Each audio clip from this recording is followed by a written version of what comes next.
Este podcast é da responsabilidade da Fundação GDA.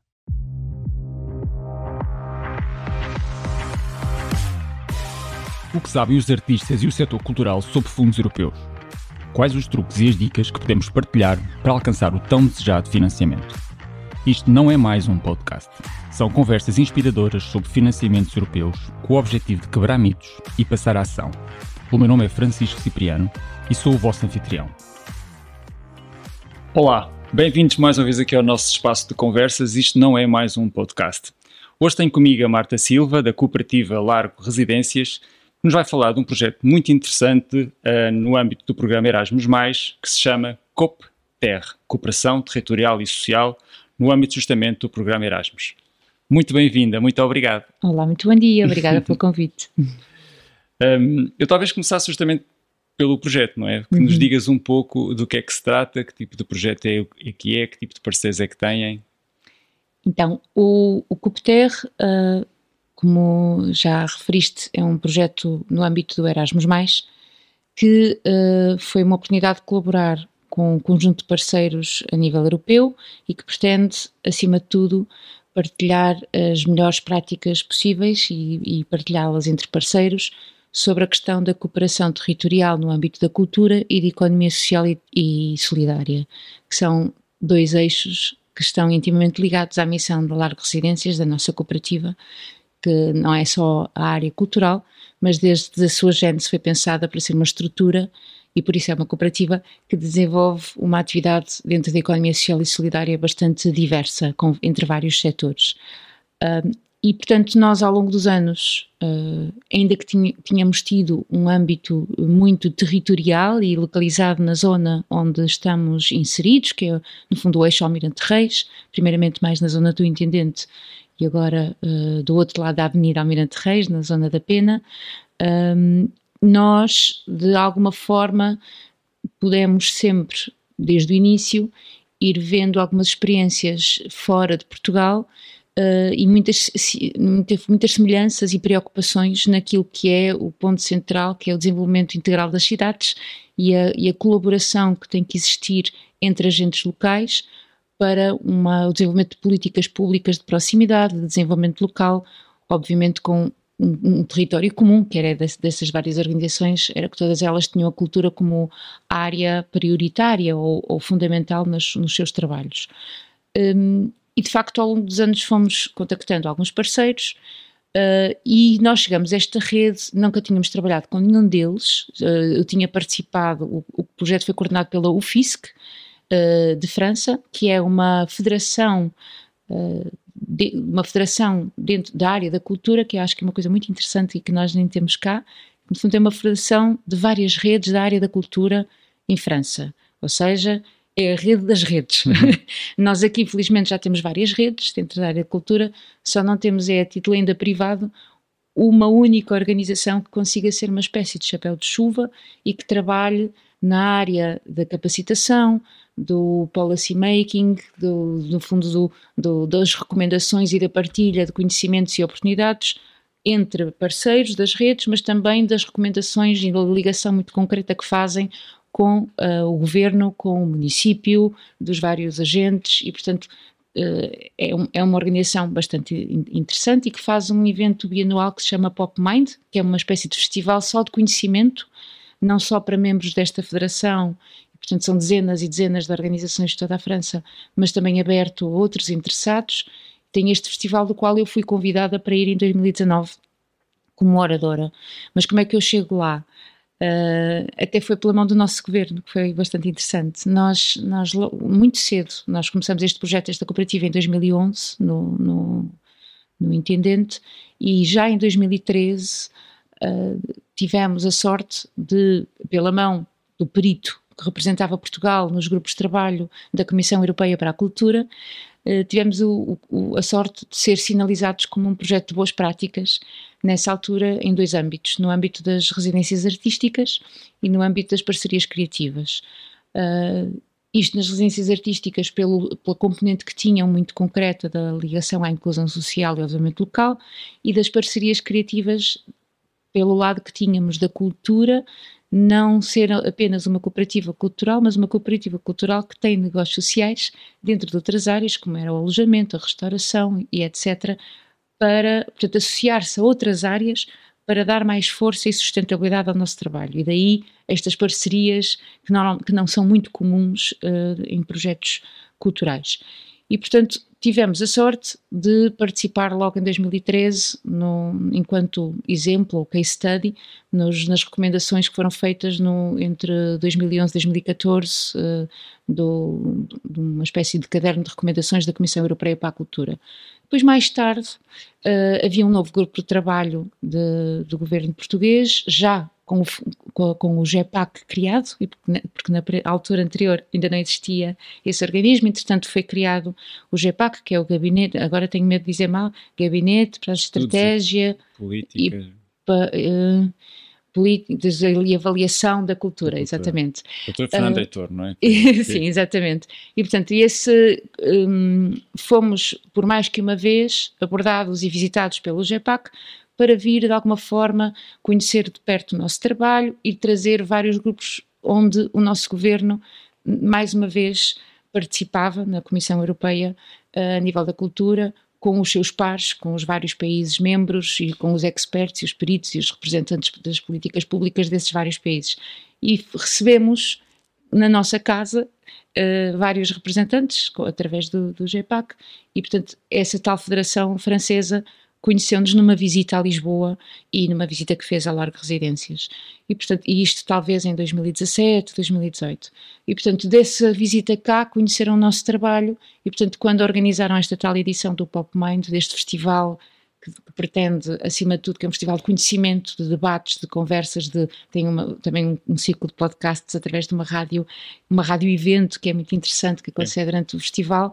E fui lá em 2019, portanto, mais uma vez, e em 2020 a UFISC é que é o líder desta candidatura do Erasmus+, e, portanto, contacta mais uma vez até através do GEPAC, contacta ao Largo Residências e o GEPAC para percebermos se queríamos integrar no fundo, esta candidatura, que tinha exatamente este objetivo de pegar na nossa prática, conhecer as práticas dos outros parceiros, que já digo quais são, e de alguma forma aprender um pouco mais sobre aquilo que são os desafios em cada país, que têm obviamente semelhanças e diferenças na relação com as políticas públicas e aquilo que são os desafios do desenvolvimento local e na área da cultura e da economia social e solidária. Ok, portanto é uma ação-chave 2. Exatamente. É um projeto de cooperação e partilha de boas práticas no âmbito do Erasmus. Quantos parceiros são? São 5, eu agora tenho não te preocupes, não dar erros. No fundo, a UFISC que eu já apresentei é o líder. Depois de Portugal, o parceiro formal somos nós, porque o governo não é suposto ser um parceiro, mas foi um parceiro associado, portanto o GEPAC acompanhou todo o trabalho e todos os encontros, ainda que não possa aparecer como parceiro formal, porque é suposto ser um consórcio de entidades independentes e privadas. Depois temos o FECT Xerez, da Hungria, a CRIES, da Roménia, o Solidários de Itália e o RIPES Europe, que ainda que tenha uma sede, alguns no Luxemburgo, é, acima de tudo, uma rede da economia social e solidária a nível europeia e até, neste momento, já está a ficar quase que intercontinental. Mas que ali representava os parceiros europeus nesta rede. E como é que foi entenderem-se com toda essa gente tão diversa, primeiro nesta lógica de elaboração da candidatura, que é um momento muito específico, em que cada um defende um pouco os seus interesses e as suas atividades, e depois numa fase seguinte, que é a que estão a viver agora, que é uma fase de gestão? Então, nós em 2019, graças a tudo que existe de ferramentas partilhadas na internet maravilhosas, deu para construir à distância e com algumas reuniões online a candidatura, e depois, quando recebemos o resultado da candidatura, tivemos aquela bela surpresa que já ouvi aqui alguns dos episódios narrar, vários projetos atravessaram com aquilo que se chama o Covid.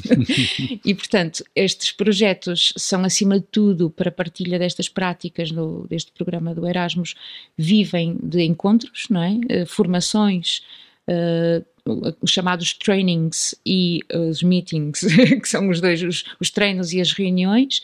Portanto, supostamente 5 treinos e umas 3 ou 4 reuniões internacionais. Nos treinos é suposto cada parceiro membro desta rede organizar na sua cidade, no seu local, um programa que permite aos parceiros perceber como é que nós na prática, ou melhor, passa a redundância, como é que nós no nosso exemplo pomos em prática esta dimensão da colaboração territorial. Cada um fala das suas redes específicas, locais, de como é que trabalha então a nível local dentro desta área da colaboração na cultura e da economia social e solidária e, portanto, é sempre um programa bastante prático de visitas a projetos, de reuniões concretas sobre como é que pomos em prática atividades e no fundo nós organizamos um desses encontros e fomos a um desses encontros em cada país. E é muito interessante porque por mais que tu escrevas, por mais que tu leias, por mais que tu faças reuniões online, faças encontros, é depois a ver atividades concretas, é a senti-las na pele, que tu podes muitas vezes perceber o impacto real e aquilo que é em concreto o trabalho de cada parceiro, porque se formos todos a escrevemos coisas muito parecidas, não é? Mas depois a forma como as implementamos, as atividades concretas, aí já são, claro que há semelhanças, mas depois há muitas especificidades, é mesmo muito interessante e é muito rico, porque a aprendizagem deve ser pela reflexão, mas também nada contra as receitas, ou seja, nada contra tu vês exemplos que podes apropriar-te, gostar, ou então não gostar nada e não usá-los, não é? Eu sou muito defensora de uma aprendizagem nos 2 sentidos, quer pela a imitação do bom sentido, ou seja, quer por viveres e perceberes que eu quero integrar isto no meu trabalho, quer pela reflexão que te leva à criação da tua própria ideia, não é? E acho que esses 2 caminhos são sempre necessários, não é? As inspirações e a construção pelo teu próprio caminho. E depois os encontros internacionais, aí já não eram tão de visitar projetos e de fazer experiências e etc, era mais de estar, claro que para os dias serem interessantes tínhamos sempre algum tipo de programa prático, mas acima de tudo era trabalho mais de mesa e trabalho mais já de reflexão sobre o que íamos vendo, o que íamos fazendo e começar a escrever e a sintetizar aquilo que era a experiência de cada um, os pontos comuns e depois no fundo culminou ao fim destes anos numa publicação que lançamos, que é uma espécie de manifesto, mas ao mesmo tempo, e é curioso eu ter falado há bocado desta ideia das receitas, porque a publicação tem mesmo um formato de livro de receitas.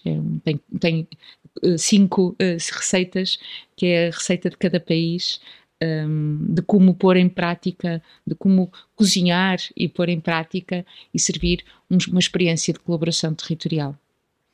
É engraçado que digas isso porque era uma pergunta que eu ia fazer um pouco mais à frente, mas ainda bem que referiste, porque de facto uma das preocupações do programa Erasmus é de nós termos resultados, não é? Resultados que devem ser tangíveis, que devem ser execuíveis, e há muito esta lógica de reutilizar, não é? E de facto o manifesto que acabas de referir como resultado do vosso projeto das 5 receitas é muito isso, é algo que vocês podem pegar e outra entidade que nem sequer participou no projeto pode utilizar o teu manual, o teu manifesto, não é? Isso lembro-me até foi no encontro internacional, talvez o penúltimo que fizemos no Luxemburgo, foi aí que chegamos à conclusão de que isto não podia ser mais uma publicação daquelas só com reflexões, etc, que muitas vezes só pessoas muito estudiosas desta área, ou que trabalham muito na investigação, ou que querem fazer candidaturas, ou que estão neste âmbito, é que poderiam estar interessadas em lê-las, para além, obviamente, dos financiadores, no caso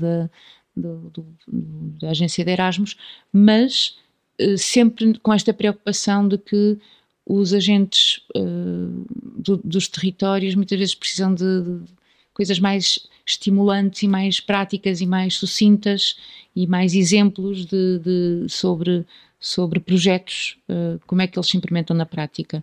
E para mim devo dizer que foi um exercício excelente, de repente, de ter sintetizar como resumir o trabalho que a cooperativa fez em 12 anos através de uma receita. Porque lembro-me perfeitamente de, no primeiro ano, pessoas do qual eu tenho, no fundo, muita admiração e respeito, e pedi alguns conselhos sobre o Lar Residências que estava a nascer, e me perguntavam, e tu já sabes como é que vais pôr isto em prática? Eu dizia, não faço ideia, tenho muito presente aquilo que queremos, tenho muito presente o que é necessário, agora como vamos fazê-lo, ainda não sei bem, vamos vendo, vamos construindo no caminho.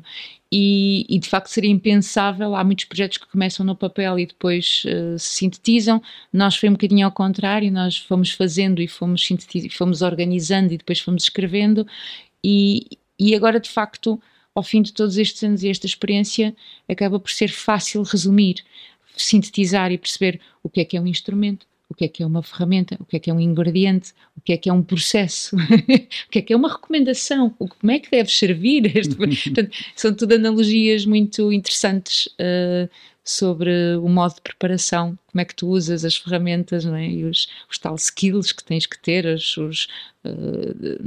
quando estás a tentar pôr em prática a tua atividade. Gostava de pegar nisso. Porque, de facto, um dos objetivos do programa é também depois interiorizar isso nas organizações, não é? Em termos de resultados práticos, o que é que vocês verdadeiramente ganharam no vosso dia-a-dia, olhando agora para o projeto como uma fórmula de acrescentar valor ao que vocês fazem? Nos recursos, financeiramente, enfim, com alguma liberdade, o que é que vocês verdadeiramente ganharam com isto? Financeiramente não é tanto a questão. Ou nas redes internacionais, sim, é outra perspectiva. De facto, nós já tínhamos tido vários parceiros em encontros, conferências, etc., mas nada como depois trabalhar na prática, não é? E de facto, a experiência de trabalhar em conjunto no primeiro ano e agora no final é totalmente diferente, porque para além de termos passado bastante tempo com estes parceiros a refletir, a pensar, a escrever, depois passamos também a fazer, fomos à casa de cada um, e isso é mesmo muito gratificante. Para além daquele resultado que te falei sobre ter permitido fazer uma espécie de síntese de como é que o nosso projeto se pôs em prática, que desafios é que tem, e que quem quiser trabalhar neste âmbito, que recursos é que pode vir aqui se inspirar. Para mim, o outro grande ganho, e acho que já tive num outro momento uma oportunidade de partilhar contigo este conceito, é que aquilo que fazemos é feito já em muitos outros lugares, e eu consegui encontrar, às vezes nós precisamos de uma espécie de categorias e de nomes onde encaixar o nosso tipo de trabalho. E eu costumo dizer que durante algum tempo tinha uma dificuldade enorme de encaixar o trabalho da nossa cooperativa numa gaveta, porque não era só cultural e artístico, porque não era só social, porque não era só da economia social e solidária e do tal empreendedorismo dos negócios sociais, era isso tudo e mais alguma coisa. E, portanto, tinha sempre muita dificuldade. Eu, quando fazia uma candidatura do âmbito cultural, tinha que secar alguma linguagem social, quando fazia uma candidatura social, tinha que secar alguma da linguagem cultural, e parecia que estava sempre a ter que partir o nosso projeto em algum tipo de fatias para encaixar, muitas vezes, ou nos financiamentos, ou nos contextos onde ele era chamado para falar. E eu fui vendo em vários destes parceiros, e principalmente em França, Luxemburgo, e há outros países, mas estes da rede eram 2 dos membros, aquilo que são os conceitos de terceiros lugares. E percebi, nós somos isso, o que nós fazemos é isto, e encontrei, às vezes nós temos esta necessidade de ter uma espécie de pares, de identidade comum. Não que o Lar Residências se sentisse sozinho, não, há muitos projetos, felizmente, em Portugal, que trabalham exatamente com o mesmo tipo de missões e com o mesmo tipo de perspectivas e de estratégias, mas não existe tanto no setor da cultura, que eu continuo a dizer que é o nosso ADN, por onde a coisa nasce, não é? É o início da pontinha da água, depois o que se mistura e vai para várias direções e vários setores, mas é ainda assim o eixo principal do nosso trabalho. E eu sempre, na área da cultura, fiquei com muita dificuldade de nos encaixar não somos uma rede de teatro, não somos uma rede de arte contemporânea, não somos uma organização, ou seja, tínhamos sempre uma dificuldade. Felizmente, por exemplo, agora até nos concursos da Direção-Geral das Artes já abriu um programa que se chama Novo Circo e Artes de Rua, onde também não somos só isso, mas até já encaixamos mais ali. Também começaram a abrir os concursos de parceria, que finalmente encaixamos ali como um peixe na água, mas há uns anos atrás havia uma dificuldade muito grande de encaixarmos o nosso trabalho naquilo que são as organizações e as leituras como as políticas culturais estão estruturadas no nosso país. E, de facto, ao visitar e ao ver que já existem redes de terceiros espaços, e já explico melhor o que é que entendemos por terceiros espaços, muito alavancadas e estruturadas nestes países, aí eu percebi, não, é mesmo isto? E já existem alguns em Portugal e temos que se calhar começar a tentar criar aqui uma nova gaveta ou rede, não sei muito bem o que é que poderá vir a originar, mas tenho muita vontade de em breve organizar um dos primeiros encontros nacionais de terceiros espaços em Portugal, nacional e internacional, porque acho mesmo que é fundamental e acho mesmo que as cidades precisam disto. E se calhar agora, de uma forma muito resumida, o que é que são terceiros lugares? São, no fundo, ecossistemas culturais, sociais, de economia social e solidária, que fazem um pouco a ligação entre aquilo que é o público, o privado e o cidadão, e o movimento cidadão. Portanto, são quase sempre espaços não formais de cultura, são sempre espaços, muitas vezes, ou que eram um descampado, ou que eram um edifício abandonado, ou que eram uma fábrica, ou que eram, no fundo, são espaços da cidade que não tinham primeiramente um uso cultural e que têm uma configuração arquitetónica que permite várias formas de usufruto do espaço, né? Porque aquilo que eu tive como experiência quando passei de um espaço cultural onde o público tem que entrar na porta para uma experiência de Lar Residências que foi, acima de tudo, a cultura acontecia na rua. E, portanto, ao encontro das pessoas, esses dois lados são fundamentais. Portanto, o ter um espaço acessível ao público, onde tu não tens que criar imensas estratégias para que as pessoas lá passem, ou seja, que seja socialmente e urbanisticamente acessível e que permita juntar heterogeneidade a nível etário, cultural, social, económica, e portanto estes espaços vivem disso, vivem de uma diversidade que caracteriza grande parte das cidades e dos centros urbanos, que todos eles, se fizermos uma comparação a nível da Europa, passam pelos mesmos processos, que é a tal gentrificação, não é? E no fundo a dificuldade cada vez maior de ter espaços com dimensão precisamente para isto tudo, para trabalhar, para criar, para formar, para ensinar, para apresentar, para conhecer, para trocar experiências e serviços também, que muitas vezes não são automaticamente culturais, como por exemplo um café, uma oficina, etc., mas que são estratégias de trazer públicos diferentes a um lugar onde ele depois muita coisa nasce neste ecossistema. Portanto, existem vários e achei muito interessante, por exemplo, a nível no Luxemburgo eu percebi que estes terceiros lugares não eram financiados apenas pela cultura, eram também pelos Ministério da Coesão Territorial, ou seja, são estratégias para que as cidades trabalhem aquilo que hoje em dia tem estado muito a salto, que é a coesão da população, porque de facto as cicatrizes urbanas vindas da especulação imobiliária fazem com que em todas as cidades a população de alguma forma seja varrida ou arrastada daquilo que foi os sítios onde sempre viveram, onde as pessoas perdem as suas relações de confiança. Portanto, o café que a senhora idosa todos os dias vai e que sabe que tem ali alguém que lhe pode apoiar, como por exemplo vimos que no Covid que era tão fundamental, estas redes de vizinhança, não é?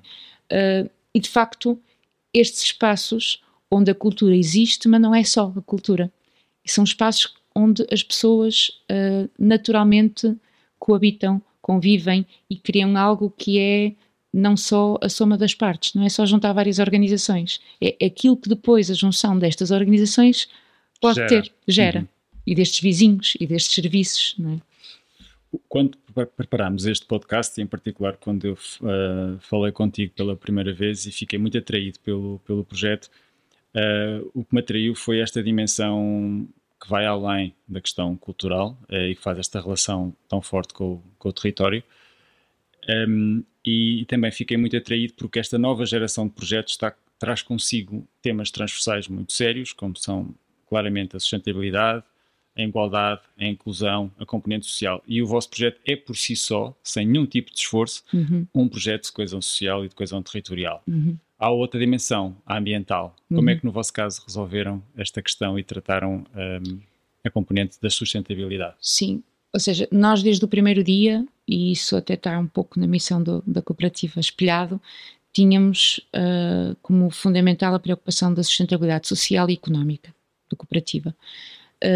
Não tivemos, enquanto atividade transversal da cooperativa, nada muito ligado à sustentabilidade ambiental, ainda que nós somos uma entidade onde vários projetos brotam, quer a nível liderados pela nossa entidade, quer acolhidos pela proposta de outras organizações e outros autores, onde muitas vezes existem esse tipo de atividades. Na rede de parceiros locais, nós temos entidades que são muito mais especializados nessas áreas do que nós. E nós, nos últimos anos, mais do que ser um promotor de atividades, temos sido um promotor de contextos onde diferentes organizações criam e mostram as suas atividades. O Festival Bairro em Festa é um exemplo disso, é um festival que coordenamos, mas é programado e produzido por uma rede de cerca de 20 parceiros locais, e, por exemplo, agora a experiência do Quartel, que é por onde mudamos, onde já estamos a fazer este festival há 3 anos, mas onde mudamos a nossa sede quando fechamos no Intendente há 1 ano e meio. E que precisamente é onde, se já tentávamos que o Largo Residências, por ser um espaço que trabalhava acima de tudo com o que acontecia fora de portas, já trabalhava este conceito de terceiro espaço, agora com a nossa ida para o Quartel ainda mais corporalizado e integrado isso foi. Quando ocupamos um espaço do Voluto do Estado, que está em transição, de uma GNR desativada há muitos anos, quase que foi alienado e privatizado, felizmente isso não aconteceu, houve um decreto do governo que determinou que depois iria para a carteira da habitação e construção de habitação, rendas acessíveis para habitação e serviços, o que vai acontecer já a partir do final deste ano, início do próximo, entrar em processo de obra, mas foram quase 8 anos de vazio.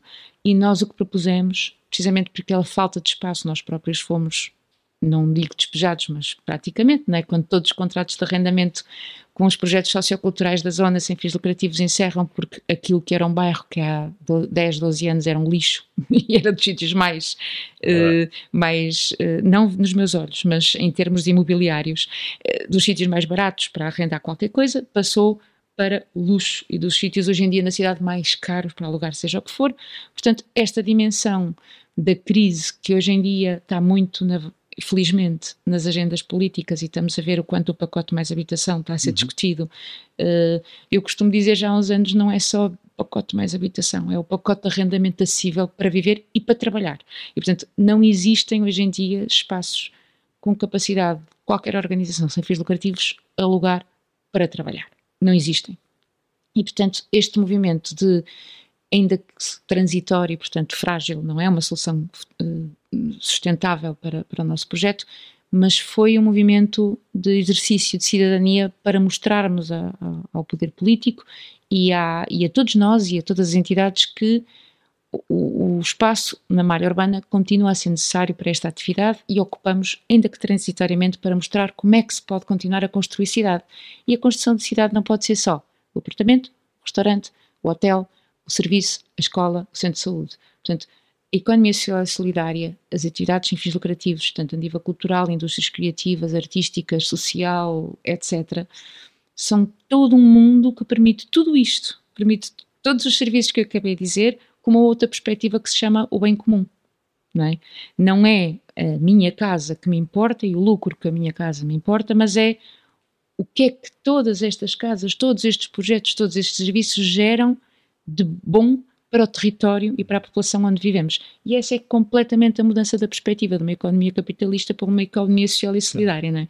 E, portanto, ocupar tantos metros quadrados daquele edifício que eu costumo dizer, senti-me uma criança que de repente teve um prédio em obras para brincar e montar a sua casinha, não é? Quando nós em miúdos, de repente tínhamos umas ruínas e dali fazíamos o nosso castelo. Nós sentimos-nos neste momento com essa oportunidade de ter um quartel cheio de edifícios e ruas onde não passam carros e experimentar como é que aquilo pode ser cidade quando abrimos portões que nunca na vida tiveram abertos, quando as pessoas começaram para lá entrar, como jardim de infância que tenha ao lado, que tenha um pátio ridículo de pequeno, usa aquilo como seu novo pátio, como centro-dia, que também tem uma casa cada vez mais pequena, usam aquele espaço, porque não, hoje em dia a falta de espaço só para estar falta muito na cidade.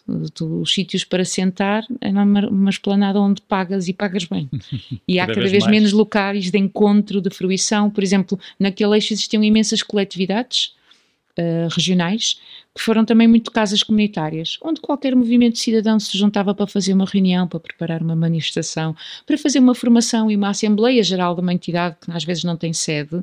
Isso não é possível fazer em cafés, isso não é possível fazer em hotéis, isso não é possível fazer num supermercado. Isso faz-se onde? Foi-se feito durante muitos anos nestas casas que desapareceram e, portanto, hoje em dia temos servido para isso, servido para responder a uma cidade que precisa de estar junta, da sua comunidade se encontrar, e é nesse encontro que muita coisa nasce e que depois acontece ali.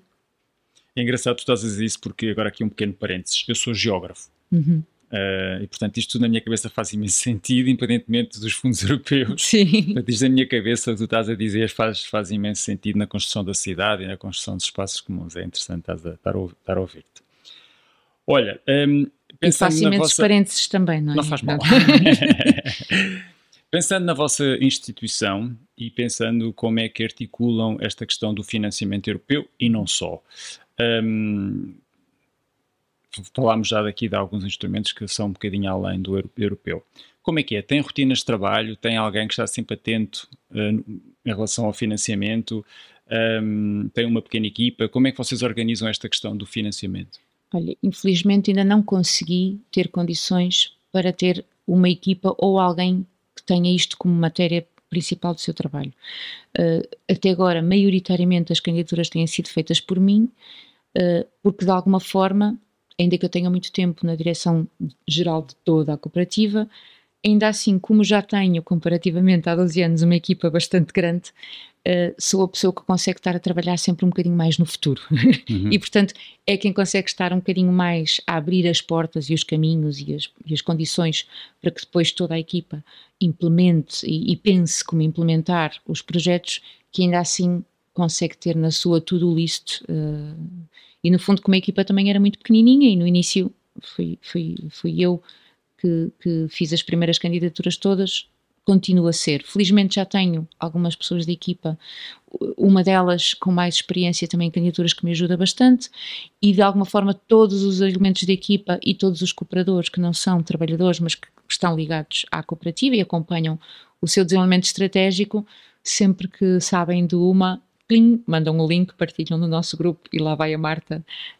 Assim, maioritariamente tenho feito eu. Agora sinto que de facto o tempo que é necessário para fazer com qualidade e agarrar todas as oportunidades, porque existem imensas, e por exemplo a nível europeu esta foi talvez só a primeira candidatura onde participamos e não foi como líder, foi como parceiro, e acho que isso é fundamental, primeiro ser parceiro e perceber, peço desculpa, não foi a primeira, foi a segunda, porque já tínhamos participado como parceiros no FAMI, que é o Fundo Asilo, Migrações e Integração. E essa, infelizmente, a experiência é péssima e disse nunca mais, nem como parceiro, nem como muito menos como promotor.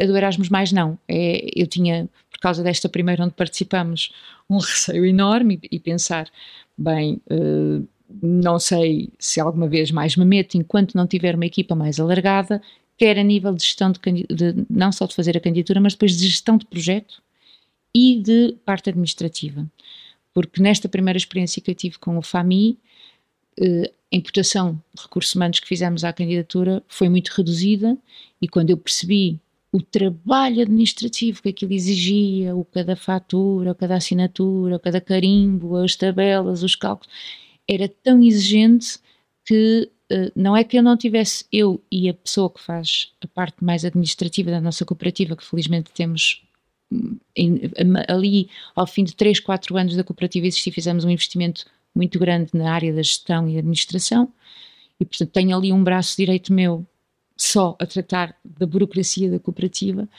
e até não tínhamos uma afetação do tempo que era necessário para isso e estava um bocadinho escaldada com o Erasmus, com a Europa quando me apresentaram esta questão do Erasmus, mas depois pedi que me esclarecessem um bocadinho mais a nível procedimental como é que era a candidatura e percebi que era muito mais simples e aí não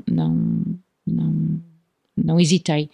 De facto, um exemplo de um Erasmus, agora tendo sido parceiro, se tivesse uma oportunidade, não me impedia de tentar como promotor, de facto, nesta em particular. Agora, infelizmente, a nossa cooperativa desde 2019, 2020, tem estado em cenários de instabilidade. Uma foi um quase despejo, depois veio um Covid e fecho antecipado de várias áreas, depois foi o ficar sem o edifício sede, o encontraram. Portanto, não temos tido nos últimos anos, onde até a equipa se manteve mais ou menos, mas nós passamos a fazer gestão corrente de imprevistos.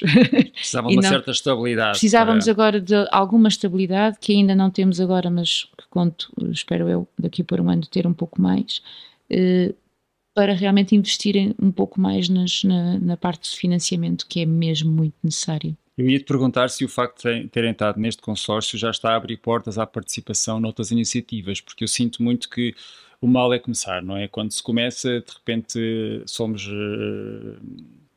identificados como um bom promotor ou uma boa entidade que fez um bom trabalho e de repente passamos para uma Europa Criativa ou vem um programa mais na área social.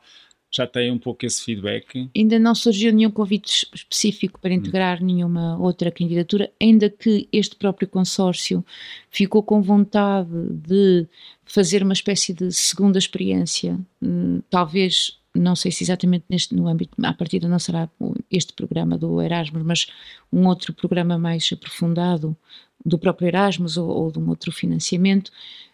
Ficamos com aquela sensação de agora que conhecemos bem, podíamos fazer já mais qualquer coisa juntos na prática, porque tivemos a partilhar práticas, agora podíamos praticar algo mais em conjunto. E de facto, eu acho que isso mais cedo ou mais tarde vai surgir. Contudo, até lá têm surgido certas coisas satélites, como já fomos com atividades nossas a um festival de um parceiro daqui, que percebeu que as nossas atividades tinham muito a ver com aquilo que eles fazem e, portanto, que vamos lá na prática fazer. Portanto, já aconteceu esse tipo de outras consequências paralelas. Por exemplo, já tínhamos, de alguma forma, este pré-contacto com o GEPAC, mas ficamos, ao fim desta candidatura, também com uma experiência muito maior de trabalho com a equipa, que ainda que foi mudando em termos de representantes, mas houve sempre cruzamentos e transições e, portanto, é muito interessante o trabalho que eles fazem e de facto são muito, às vezes para o setor não percebe muito bem em que é que isso concretiza, mas é fundamental ter alguém que só conhece, só vai ver e depois faz links e, portanto, temos tido uma experiência muito boa de contacto com a equipa e muitas vezes estamos a pensar em determinadas coisas e dizemos, olha, agora eles mandam-nos frequentemente candidaturas que sabem que encaixam no nosso ADN e que estão atentos e que ainda semana passada falei com um elemento precisamente a dizer mesmo isso, olha, estimo que vá abrir esta linha tem mesmo a ver com o vosso trabalho. E, portanto, aí, e se precisarem de ajuda, cá estaremos, não é? Qualquer estrutura pode pedir ajuda a esse nível, não é? Pode pedir aconselhamento, pode pedir recomendações a esse nível de oportunidades. Por exemplo, com a Europa Criativa senti que nunca fiz nenhuma candidatura, mas tenho acompanhado o trabalho que o gabinete, que até é liderado pela Sara Machado, este gabinete local português, acho que tem sido fundamental. Existir estas coisas muito práticas, muito cara a cara, se sabes com quem falar, haver determinadas iniciativas e esclarecimentos, é super importante, porque tu tens da parte destas entidades uma disponibilidade para te explicar na prática como passar muitas vezes, lá está, há pessoas que vão da ação para o pensamento, há pessoas que vão do pensamento para a ação, e isso é fundamental para que tu tenhas um aconselhamento de como passar os teus projetos para as linhas de financiamento. E mais como isso devia existir no nosso país, mais gabinetes destes de proximidade e não só de esclarecimento, como de apoio à realização de candidaturas e portanto, é fundamental este trabalho. Pronto, tu próprio fazes também, Exato. não é? Tem que haver mais por todo o país, porque é mesmo muito importante. E não achas que, eu sinto um pouco essa dificuldade, não achas que havia necessidade de ter um trabalho um bocadinho a montante? Porquê é que eu digo isto? Porque antes de nós pensarmos que programa europeu pode alavancar a minha candidatura ou que não haveria também um trabalho a fazer, eu sinto que às vezes falo com entidades que não sabem fazer um projeto, não sabem fazer um orçamento, não é que não sabem, nunca tentaram fazer um orçamento, nunca se pararam para refletir numa lógica estratégica, numa lógica de futuro, como tu também referiste.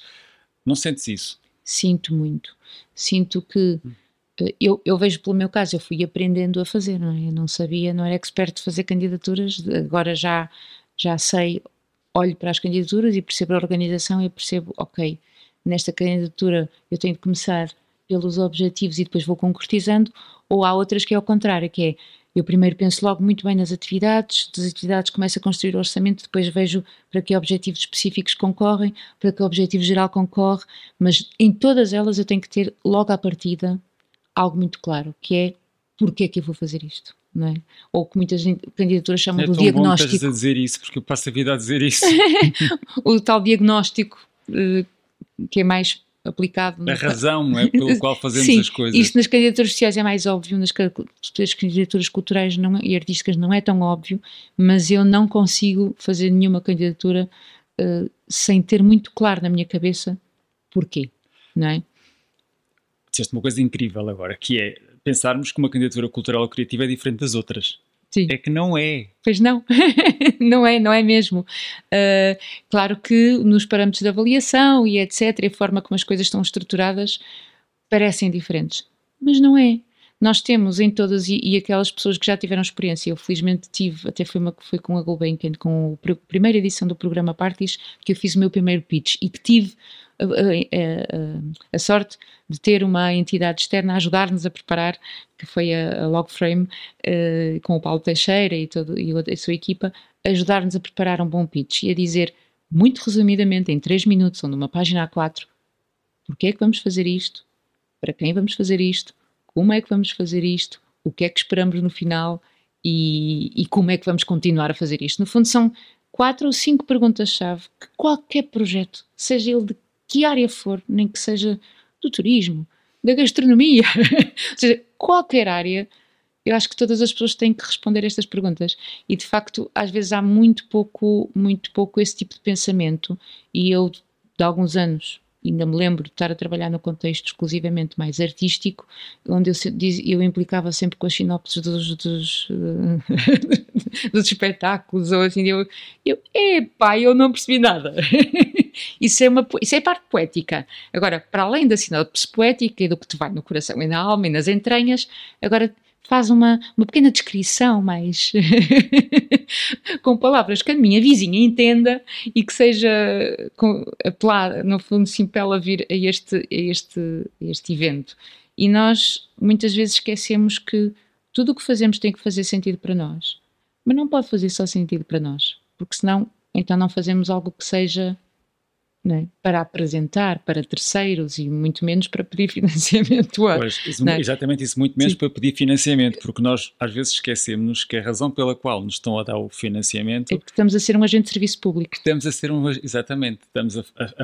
a ser, entre aspas, um braço armado de alguém para cumprir um determinado desígnio, e que não pode fazer sentido só para nós, claro, de todos, isso é essencial, de todos, essencial. Não é? E o outro lado que é curioso porque muitas vezes, e até isso vê-se nas escolas, quem vai para a artes não tem matemática, não é? E eu digo sempre aos meus filhos, olha, eu trabalhei toda a vida nas artes e não há nenhum projeto e não há nenhum dia que eu não use o Excel.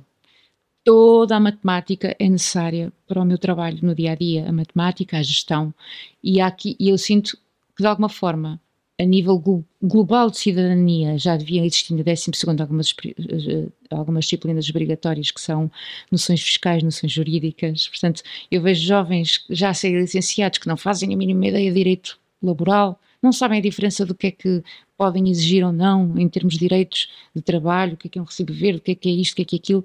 Eu acho que isso até devia ser no 12º, logo, pronto, um mínimo de noções, porque um estudante que deixa de ser estudante e passa a ser um cidadão ativo e trabalhador tem que saber. Isso acontece de um dia para o outro. De um dia para o outro, não é? E ainda que hoje em dia a informação até esteja mais disponível de quando eu, aos meus 17, me fui inscrever na repartição de finanças e nem sequer sabiam que a atividade bailarina era uma atividade económica. E nem sabia o que fazer à Segurança Social, e até pertence àquela geração dos endividados à Segurança Social, não havia informação. Hoje em dia há informação para tudo, mas ainda assim é complexo.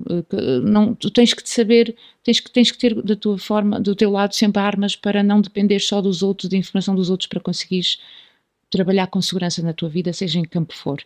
E na área da cultura, ainda em particular, eu sinto mais pôr sempre para segundo plano o papel de um gestor presente, o papel de um produtor. Eu trabalhei anos e anos e anos em estruturas que o produtor é visto como a única pessoa que existe para além dos artistas e que tem que fazer tudo. E até aquilo que não deve fazer é a pessoa que apanha que serve o café, que apanha os ténis que estão desarrumados, mas que também faz a candidatura, que também gera a candidatura, que também trata dos pagamentos e dos contratos. Quer dizer, isto não faz sentido nenhum numa estrutura. Não faz qualquer sentido. E esta evolução das estruturas culturais e artísticas no nosso país já está a acontecer, mas está muito atrasada. E, de facto, eu sinto que não estava preparada para quando, de repente, tive que gerir uma estrutura.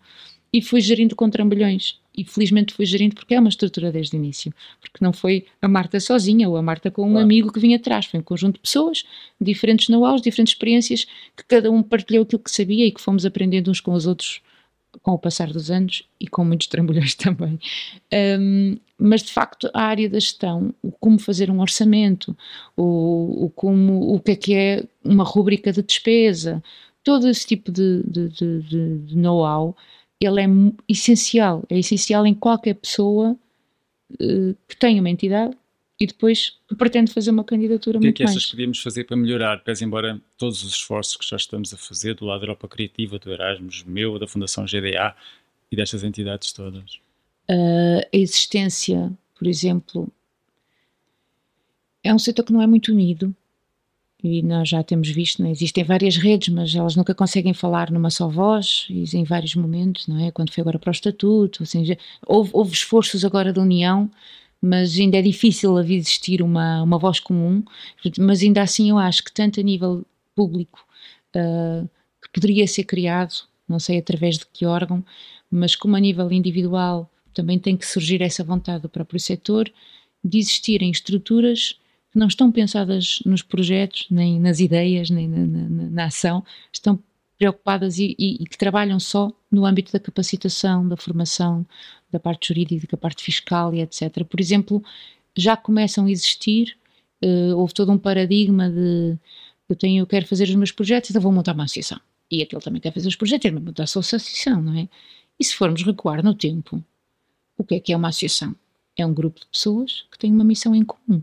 Uma missão que não é individual, tem que ser algo de interesse coletivo. E, portanto, o trabalho de autor dificilmente é uma missão de interesse coletivo.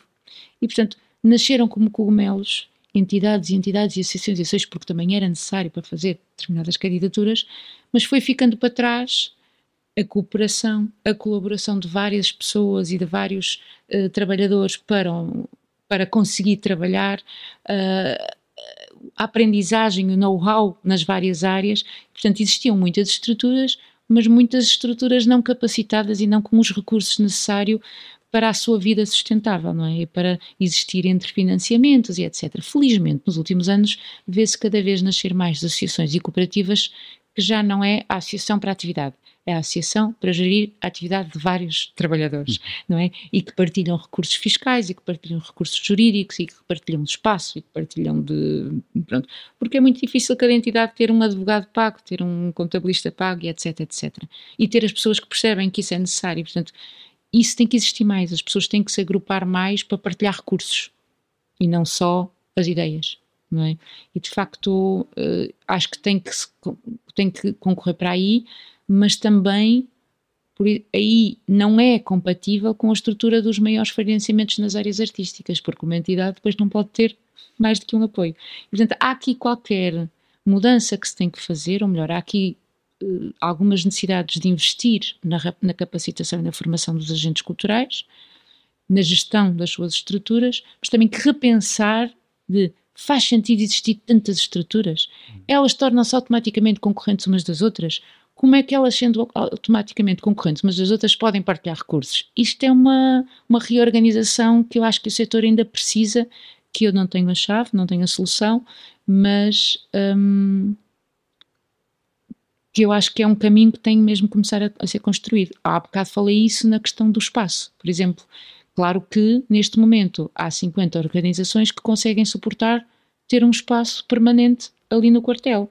Mas isto não era possível se não fosse em conjunto, não é? Se não fosse o dinheiro de todos nós que contribui para pagar a instalação elétrica, que serviço para pagar a equipa de manutenção. Portanto, nenhum de nós sozinho conseguia isso.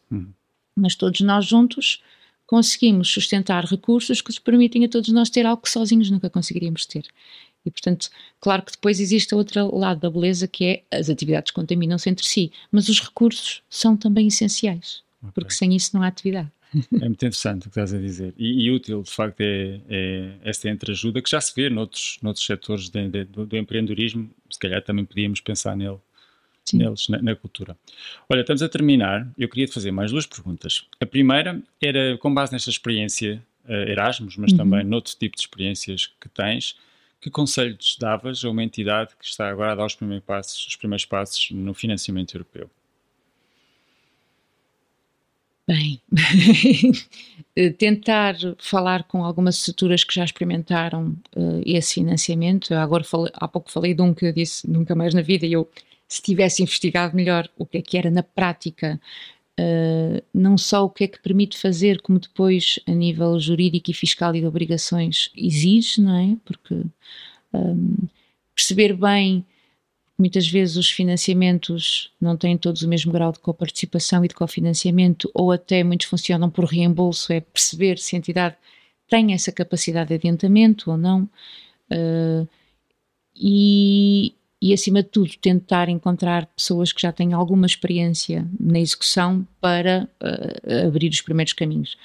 E claro, estar recheado sempre ao seu lado de pessoas que não são só boas nas ideias, mas também na prática, na gestão, em todo o enquadramento que é necessário para ter qualquer projeto financiado a funcionar. Por fim, queres aproveitar a oportunidade de dizer onde é que podemos encontrar o manual ou o livro de receitas para trabalhar as questões territoriais e sociais? Então, curiosamente, ele ficou pronto há muito pouco tempo, foi ali antes das férias, e porque o projeto formalmente só encerrou no final do primeiro trimestre, e depois é que tivemos todas as ferramentas públicas para partilhar, primeiro dentro do relatório interno do Erasmus. Agora estamos a fazer a difusão pública desde o início do verão, que está no site do próprio promotor, da UFISC. Se forem ao site da UFISC, podem procurar por palavra-chave COOPTER, que é COOPTERR, COOPTER, e hoje não podem procurar no site do Largo porque fomos vítimas de phishing, ou lá o que é aquilo. Portanto, estamos a resolver o nosso site, mas quando estiver online, que eu espero que quando isto for transmitido, o nosso site, que é o www.laroresidencias.com, também na área de projetos, nós temos a área das residências artísticas, programação, etc. Na área de projetos, temos lá projetos em parceria, o COOPTER, e também temos lá o link dos outputs criados neste manual. E portanto, pontualmente vamos fazendo partilhas nas redes sociais também, ou então enviar um e-mail para o Largo a pedir. Mas pronto, também há uma página de Facebook do próprio projeto, do COOPTER, que tem esse mesmo nome, e também está disponível. Marta, muito obrigado. De nada. Foi muito bom ter-te aqui. Obrigado. Obrigada eu. Obrigado por estarem desse lado e até uma próxima conversa. prometemos continuar a dar informações sobre financiamentos europeus para a arte, cultura e criatividade e a partilhar convosco mais projetos inspiradores. Este podcast é uma iniciativa da Fundação GDA no âmbito da formação e desenvolvimento. Estamos juntos, no mesmo palco.